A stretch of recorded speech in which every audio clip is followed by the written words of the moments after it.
This video is about meltdowns. What to do when you are in the middle of a meltdown with a toddler. I have two children on the spectrum. One is more high functioning and one is more low functioning. My higher functioning child did not have a lot of tantrums. He had meltdowns, but they were more emotional.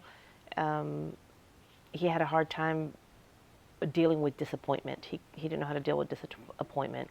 But I want to address the meltdowns where your kids lose their shit and how you can not lose yours. So what to do? You have to remember that autism is a social, they look at it, it's a social disorder. They don't want people around them. And so as mothers, as parents, we think the first thing is to go in and to see what's wrong. And I would go in and I would see what was wrong, assess the situation.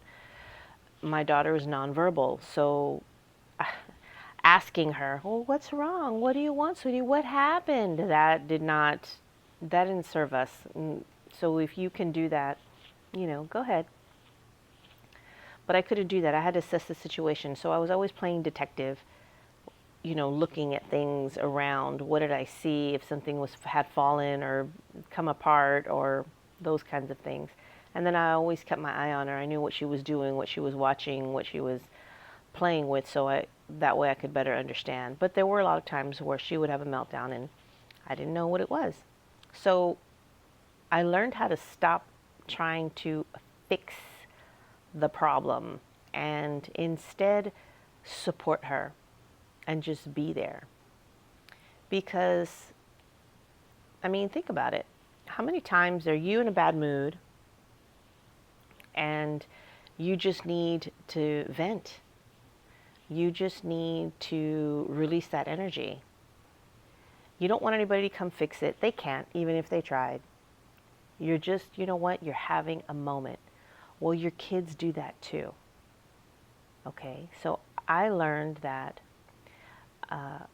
sometimes when I would approach my daughter, I would kind of go to, plan A. Plan A was going in and trying to assess the situation, maybe give her a hug, maybe console her a little bit. If she was flipping out more, you try once, you try twice, 3 times. Okay, that's it. She's done. She doesn't want me. She doesn't want me. So I'm not going to sit there and force myself on her because it just makes the situation worse.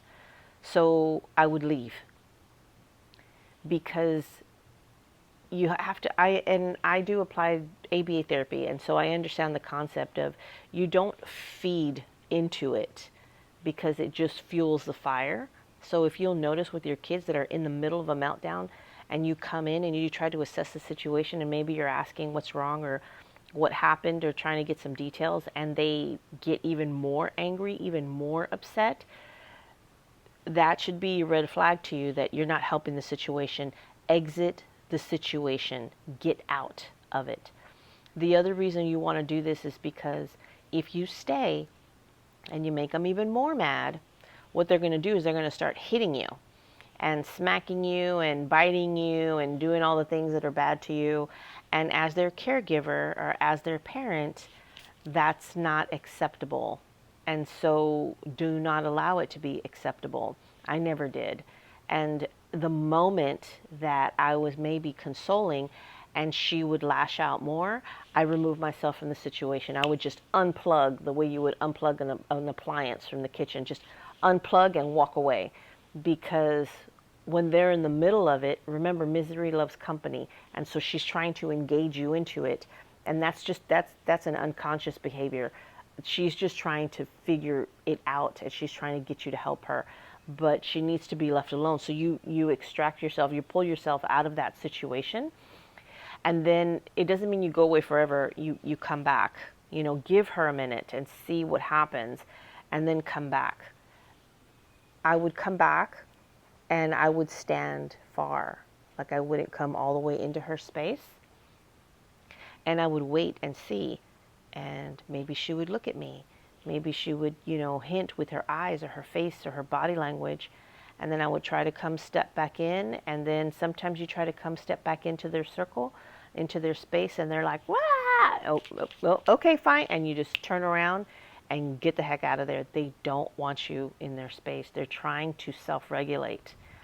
Give them the room to self-regulate. And so in those situations, I would come and I would stand at my daughter's, at her bedroom door, and I would just stand there, and I wouldn't say anything, and I would not make eye contact. Don't make eye contact with them. When you make eye contact with them, then that's like listening to them or being in there. So don't make eye contact. I would not make eye contact, and I would just kind of let her see me there, so that she knew that mom is supporting me, but mom isn't smothering me. So give them space. They're little people, and they're trying to regulate their emotions. Let them process, and then maybe you can come back a little bit later and give hugs and kisses later. Allow them time. So there were times where my daughter was crying and crying and crying, and I didn't know what she wanted, and I didn't know how to regulate it, and she just needed a moment, and it would take a while, and it was difficult, and it's difficult to hear, and it's difficult to experience, but it taught her how to, you know, deal with her emotions, because as a human being, we all have emotions, whether you're on the damn spectrum or not. Every human has emotions, including our kids, and so she has to go through this. Another thing I would do is I would give her words. Remember, she's nonverbal, but cognitively she understood things, even though she didn't speak it. So I would tell her, frustrated. Are you frustrated? Are you frustrated? Or angry, angry. Are you angry? And or you're experiencing anger right now. I would give her those words, and as she got older, she was able to repeat them, and she understood. I wanted her to understand that I understood what she was going through, and that if she was frustrated because she couldn't express herself, if she was frustrated because she couldn't have something or do something, or just frustrated, just frustrated with where she was at in life, then I wanted to give her a space and just hold that space for her and let her know that mommy understands, and it's okay if you're having these feelings. It's okay for you to feel what you need to feel, and allowing her to process and feel the feeling, not suppress it, not put it down, not push it down. Just feel it. Feel the frustration. Feel the anger. And it'll pass. Remember, this is temporary. It's not going to last forever. The meltdowns don't last forever. They get better. And over time, if you help your children regulate those emotions that they're having, then it lessens. And I will say that my daughter does not have meltdowns the way she used to.